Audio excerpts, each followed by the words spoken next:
Hi guys, Peter Finch here, and it is time to do a round recap of my event yesterday at Heysham in the Lancashire PGA. And I'm going to have to be a little bit quiet. I'm recording this quite early in the morning. I've got my mic here. Carly's still in bed, but I'm going to talk you through as much as I can about my round yesterday, like I said, still early in the morning, and exactly how I played, the differences between myself and one of my playing partners who actually won the event, and also at the moment where my game is. So yesterday was at Heysham. It was a pretty decent day, to be fair. It was a little bit windy in places, rain came down every now and again, sun came out every now and again. It was a pretty typical spring day in the UK. And the condition of the course was good, considering some of the courses that I've played recently in the UK, which have been really battered by the weather. Heysham actually stood up quite well. We were off the back tees as well, playing stroke play. It felt to me like the first proper comp of the year. I managed to get to the course this time with plenty of time to spare, something which I didn't do in my first event at Morecambe, where I was there literally 5 minutes before I teed off. This time I gave myself a little bit more time to prepare, to actually hit some putts, to get some full swings in. If I'm being honest, I still don't think I was fully prepared as I got to the first tee. It's something which I do need to work on. If I've got access to a full driving range before I play, then I feel a bit more comfortable. I kind of know what I'm doing. But at a lot of courses you go to for these events, you know, all the facilities aren't straight on your doorstep, so to speak. At Heysham they've got a great short game facility, and they've got some hitting nets by the first tee and a driving range which is set quite a distance from the actual clubhouse, so it doesn't make it 100% feasible to use that. Again, if I'd given myself maybe a little bit more time to prepare, then yeah, I could have got there. But by the by, that is a work in progress, definitely. So I managed to get some chips in, managed to get some putts in. By the time I got to the first tee, I was playing with Mike Jones and Ryan O'Neill. Now, Ryan O'Neill, he's done a video with Rick before. He's definitely one of the best players in the county, so one of the best players here in my region, in the UK. And I was very interested to try and test myself against him, because he is such a good player, and to really see what the differences are. And boy, oh boy. Did they become apparent? Yes, definitely got a new man crush yesterday. So first of all, let's have a direct comparison between myself and Ryan's round, who won the event. Ryan shot 64. Now the par was 70, so we were 6 under, and he actually bogeyed his last hole as well, so it could have been a 63. And he certainly played better on the front 9 than he did the back 9. Now, when someone shoots a 64, you can never say that, you know, they left some shots out there, and certainly on the first 9 played really well, but certainly coming in he definitely could have got more birdies, it was so impressive to watch. And there's certainly one thing that stood out on the front 9 over anything else. So first of all, off the tee, he put himself in decent positions, which is in contrast to my round, which I'll speak about in a moment. But his putting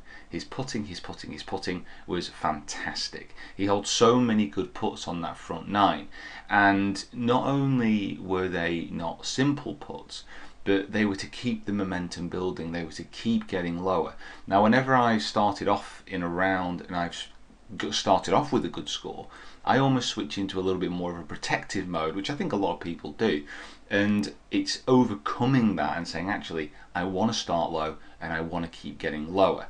And the first couple of comps this year, what I've noticed is I almost need a bogey to settle me down a little bit. It's a very strange game golf, it really is, but that's something that I'm going to have to work on again to try and start fast, because I am historically always a pretty slow starter, and then my back 9 is generally always better than my front 9, and I really need to figure that out, and I really need to sort that out.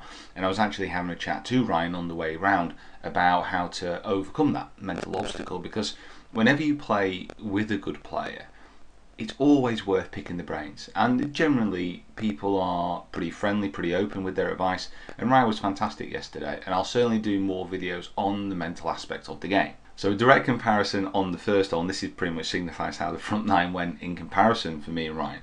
I snap hooked my tee shot left.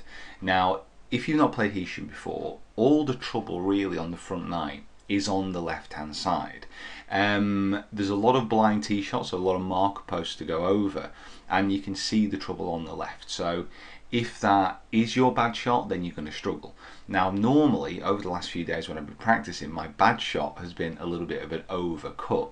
So to hit a snap hook on the first tee surprised me in some respect. It was quite unexpected and it unnerved me a little bit. I went quite a long way left of the first hole. I still had 230 yards into the hole. It was that much of a snap hook, and I basically hit a slice over trees, fading back round to the flag. It was an amazing recovery shot, I have to say, for my second shot of the day.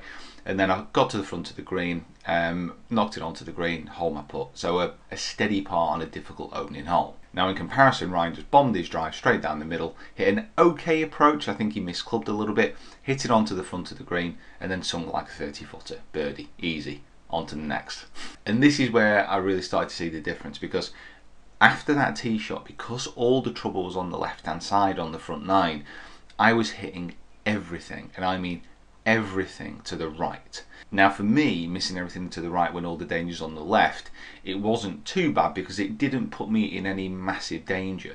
But some of the misses to the right were huge off to the right, massive slices, absolutely huge slices. On the 6th hole, which was my first bogey, I hit it that far right, it missed the fairway, went over the rough, and missed the fairway on an adjoining hole coming back down.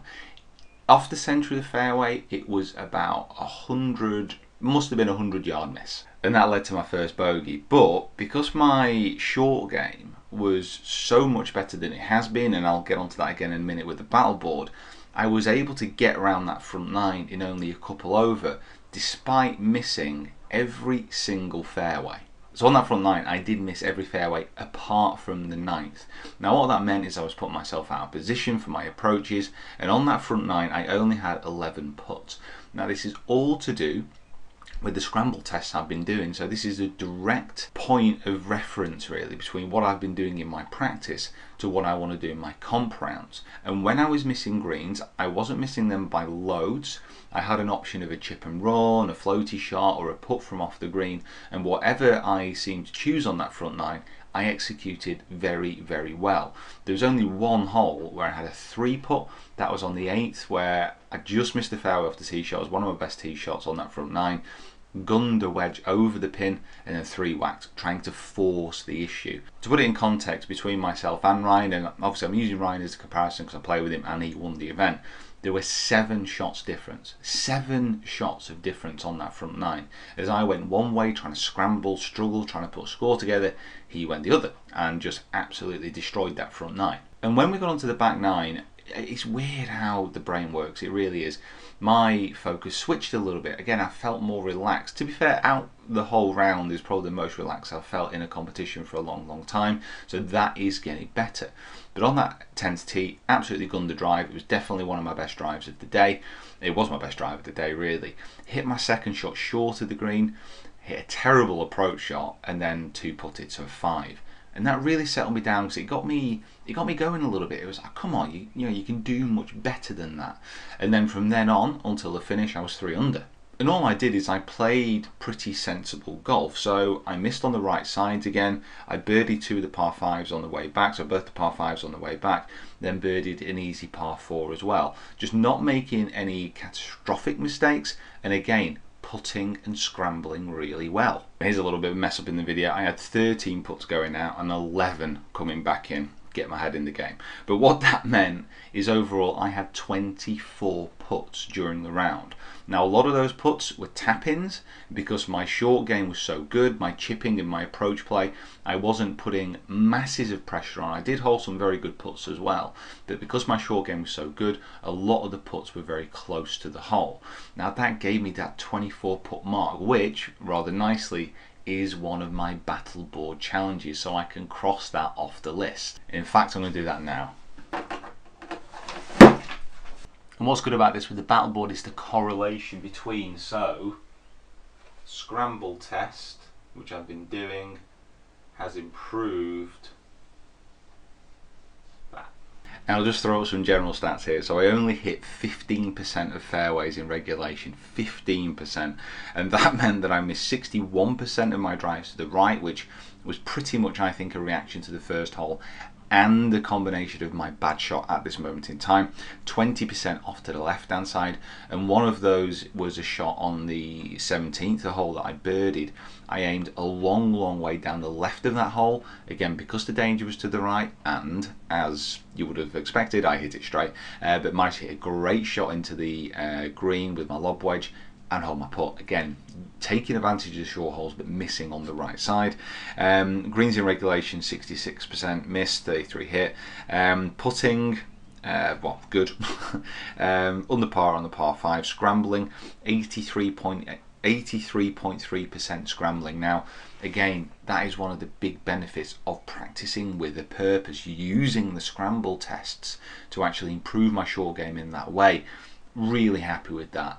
I think that the scramble tests, when I'm not playing with someone and when I'm doing little rounds on my own, I think that is something that I will continue to do, simply because looking at this, I know that it works. And if you're not familiar with the scramble test, I've been doing that on the Quest for the Open vlogs every Thursday for the last couple of weeks. Check those out for a little bit more info. So yeah, short game, pretty happy, I have to say, but I think my full swing, it doesn't still need more work. I'm going through a lot of changes in it though, so I'm not trying to make excuses for myself, but I need to do more practice on it, and I need to see these changes through to really make sure that I'm getting the most out of my game. Because yes, scrambling is great, managing to get around the level par is great, shooting under par on the back nine to get it back to level is great, but I want to be putting myself in a position where I can shoot under par consistently and a long way under par consistently, and when I'm hitting it that poorly, that's simply not going to happen. So I need to make sure that that really does improve. So in the end, in the competition, I finished tied 9th, which was just under the top pack. Basically, Ryan absolutely smashed it. He won by quite a few. Then there were a couple at 3 under, a couple at 1 under as well, and then me at level, so, and one other at level as well. So it was a very interesting round, very eye-opening. Again, I feel like it was a step forward in respects that my scrambling and my short game was very good. My long game really wasn't good, but I think in many respects I'm more pleased that I shot level hitting the ball poorly than I would have if I had shot level hitting the ball quite well. Does that make sense? It feels like I achieved something. It feels like I managed to do something. Maybe it's just because I've managed to tick something off the battle board. That's a real sense of achievement for me, and I want to keep it going. You know, I want to keep achieving these goals, and that really is one of the first steps. So guys, thank you so much for watching. Please subscribe to the channel if you haven't already. Thank you so much for following me on this quest. Please comment below, let me know what you think, and we'll see you down here next time. I've got a couple of comps coming up in the next few weeks. So I've got another stroke play event, not next week, the week after, and I've also got a match play event coming up as well, and then more to follow after that. So I'm enjoying getting back into this competitive swing of things. Right guys, thanks for watching. I will see you next time.